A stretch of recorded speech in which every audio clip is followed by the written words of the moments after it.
नमस्कार दोस्तों, आज के सेशन के अंदर हम लोग ज्योग्राफी के प्रीवियस ईयर के क्वेश्चंस के ऊपर चर्चा करेंगे। इन प्रीवियस ईयर के क्वेश्चन से चर्चा करने के बाद आप लोगों को तीन बातें महत्वपूर्ण समझ में आएगी। सबसे पहले कि किस तरीके का एग्जाम पैटर्न है, एग्जाम में कैसे क्वेश्चन पूछे जाते हैं और कौन सी लिमिट है जहां तक आपको पढ़ना है। दूसरी चीज जो समझ में आएगी वो ये कि किस तरीके के लॉजिक एग्जाम में लगाने होते हैं अपने क्वेश्चंस को सॉल्व करने के लिए। और तीसरा कि कुछ ऑप्शन से भविष्य में क्वेश्चन बनाए जा सकते हैं और आते भी हैं। ऐसी कंडीशन में कैसे खुद को रेडी रखना है उन ऑप्शंस के लिए। इसलिए इस सेशन को बहुत अच्छे से देखना, एंड तक देखना। एक एक बात जो मैं कह रहा हूं वो इंपॉर्टेंट है। इनमें से कौन सा आर्टिफिशियल लेक है? आपके ऑप्शन है कोदईकनाल, कोलेरू, नैनीताल, रेणुका। सही जवाब नीचे कमेंट के अंदर लिख के देना है आर्टिफिशियल लेक, और फिर उसके बाद में ABCD जो भी आपको लिखना है।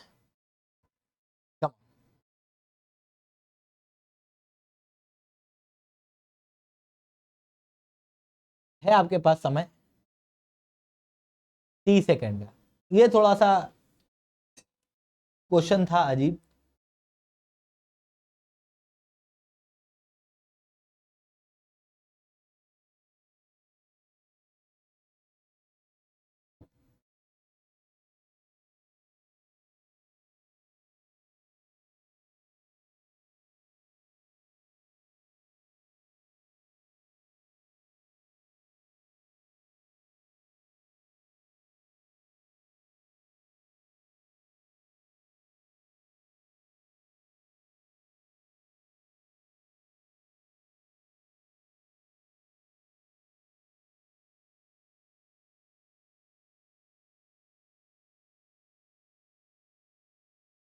कम ऑन,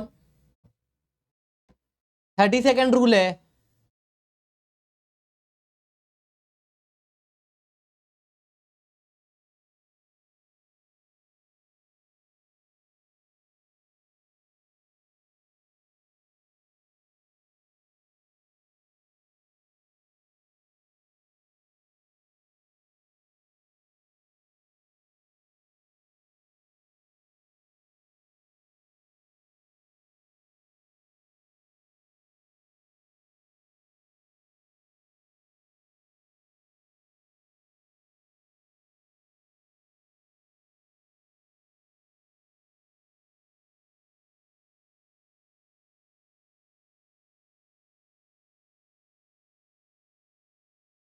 कम ऑन यार,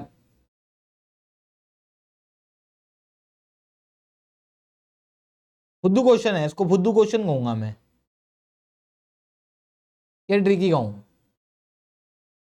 देखो ये फैक्चुअल क्वेश्चन है, अगर तुमको आता है तो तुमको आता है, नहीं आता तो तुमको नहीं आता है। इसमें कोई बहुत ज़्यादा लॉजिक लग नहीं पाएगा। हाँ, कुछ लेक हैं जिनके बारे में हमको पता है कि जैसे नैनीताल लेक है, ये टेक्टोनिक लेक है ना। इसके बारे में पता होता है जनरली लोगों को कि टेक्टोनिक लेक है ना। ये नेचुरल फ्रेश वाटर लेक है रेणुका, रेणुका देवी के नाम से इनका नाम रखा गया है हिमाचल प्रदेश के अंदर, है ना। कोलेरू लेक के बारे में पता नहीं होता, मतलब लेक तो पता है कि हाँ भाई कोलेरू है, पर ये नेचुरल है आर्टिफिशियल है पता नहीं होता है। ऐसी कंडीशन में इन दो लेकों के बीच में कंफ्यूजन हो सकता है आपको। चेक चेक, इन दो लेक के बीच में कंफ्यूजन हो सकता है। सॉरी,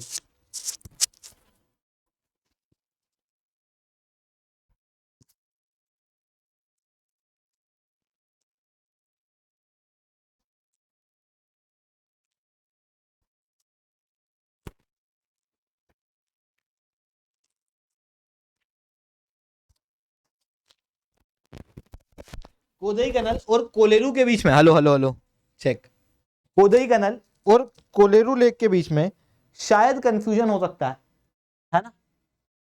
पर अगर आप देखोगे तो कोदईकनाल जो है वो एक आर्टिफिशियल लेक है, 1863 के अंदर बनाया गया है। कोलेरू लेक जो है वो लार्जेस्ट फ्रेश वाटर लेक है और नेचुरली बना हुआ है, यहां पर देखने को मिलेगा।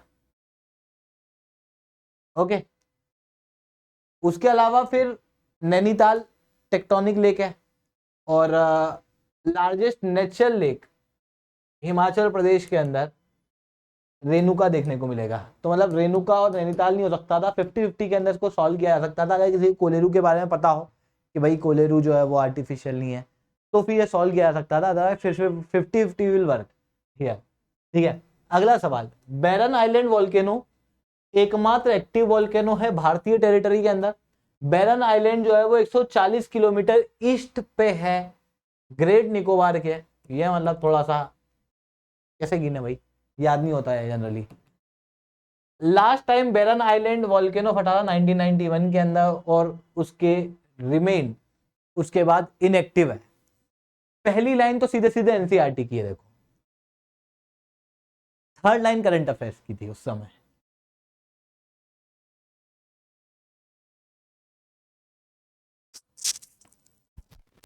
से मेरे हिसाब से सॉल्व हो जाएगा। Come on.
Come on come on, 30 second का नियम है हमारा। कहाँ है वैसे बैरन आइलैंड, ये सोचो पहले तो। हिमालय में तो नहीं है, आइलैंड हिमालय में तो नहीं है।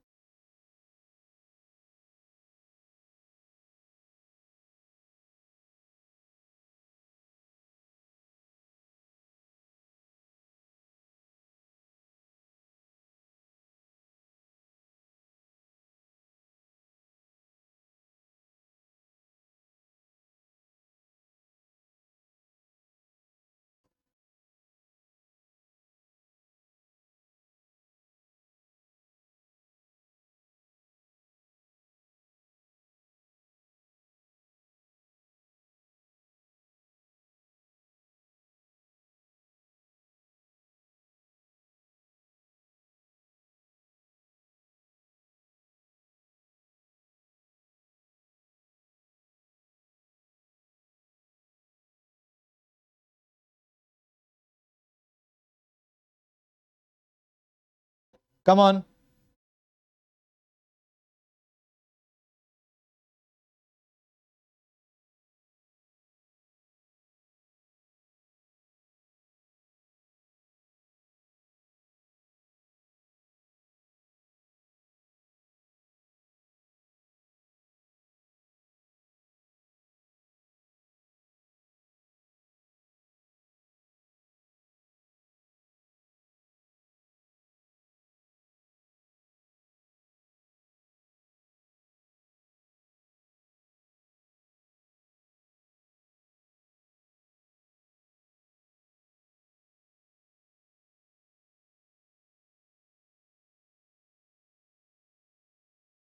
बताऊं मैं, क्या लग रहा है क्या आंसर होगा? देखो, Andaman and Nicobar island groups के अंदर बैरन आइलैंड देखने को मिलता है ना, यहां पर।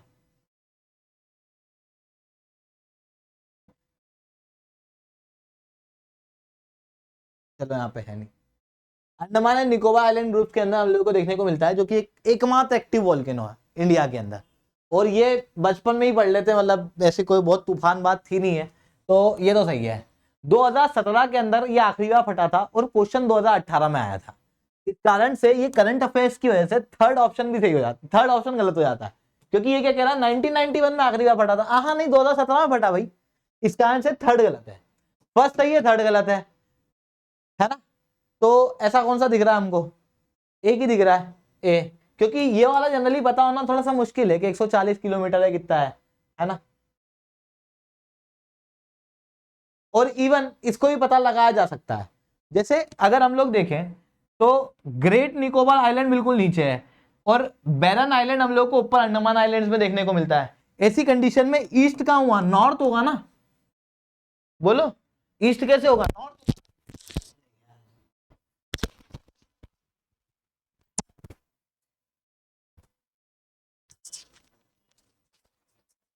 ईस्ट कैसे होगा, नॉर्थ होगा। इस कारण से सेकंड ऑप्शन गलत हो जाता है, मतलब one is the only right answer, one ही सही है इसमें, है ना। आई होप इतनी बातें आप लोगों को समझ में आई होंगी। लेक्चर अच्छा लगा हो तो लाइक करना, लेक्चर बहुत अच्छा लगा हो तो नीचे रिटन कमेंट करना। अगर आप लोगों को यूपीएससी सीएससी की तैयारी करना है, इंडिया के टॉप एजुकेटर से पढ़ना है, तो अनअकैडमी ने ऑफलाइन क्लासेस खोल दी हैं, जो ऑफलाइन क्लासेस के अंदर आप लोगों को इंडिया के टॉप टीचर पढ़ाएंगे। आपको टेस्ट सीरीज मिलेंगी, आपको वन ऑन वन मेंटरशिप मिलेगी, आपको एक अलग से लर्नर डेस्क मिलेगा। साथ में अगर आपको लगता है अरे मेरा रूम पार्टनर बहुत परेशान करता है सर, हम पढ़ नहीं पाते रूम में, तो आपको एक अलग से लाइब्रेरी का भी एक्सेस मिलेगा। ठीक है, आपको वन ऑन वन मेंटरशिप मिलेगी, टेस्ट सीरीज मिलेगी, ये सारे बेनिफिट आपको यहाँ पे मिलने वाले हैं। एक नीचे मैंने काउंसलिंग फॉर्म दिया है, उस काउंसलिंग फॉर्म को फिल आउट कर देना, जिसके बाद हमारी टीम आपको रीच आउट कर लेगी। काउंसलिंग फॉर्म को फिल करने से क्या फायदा होगा आपको डेमो क्लासेस मिल जाएंगी। हाँ, अभी तक ऑफलाइन की दुनिया में कोई भी डेमो क्लासेस नहीं देता है, पर उस काउंसलिंग फॉर्म को अगर आपने भरा होगा तो अनअकैडमी आपको डेमो क्लास देगा। दूसरा, आपको एक करंट अफेयर्स की मैगजीन फ्री ऑफ कॉस्ट मिलेगी, हमारी टीम आपको रीच आउट करेगी और ऑफलाइन सेंटर से रिलेटेड आपको कोई भी डाउट है उसको सॉल्व करेगी। आई होप इतनी बातें क्लियर होंगी। नीचे वो जो गूगल फॉर्म है उसको फिल आउट कर देना। इसके अलावा आप अगर जानना चाहते हो कि अनअकैडमी का ऑफलाइन सेंटर किस तरीके का दिखता है, तो ये हमारा न्यू राजेंद्र प्लेस करके मेट्रो स्टेशन है, उसके जस्ट पास में ये सेंटर है, तिवारी हाउस वाला, जो बहुत चलता है। मतलब यहाँ पर क्लासेस वगैरह होती है करोल बाग की, आप देख सकते हो उसको।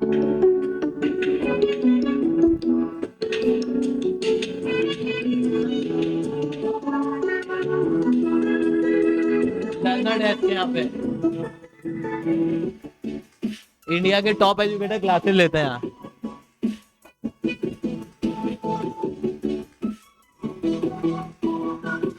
वन ऑन वन मेंटरशिप मिलेगी आपको, लाइब्रेरी भी है। कई सारे बच्चे हमारे साथ तैयारी कर रहे हैं, आप भी जुड़ सकते हो।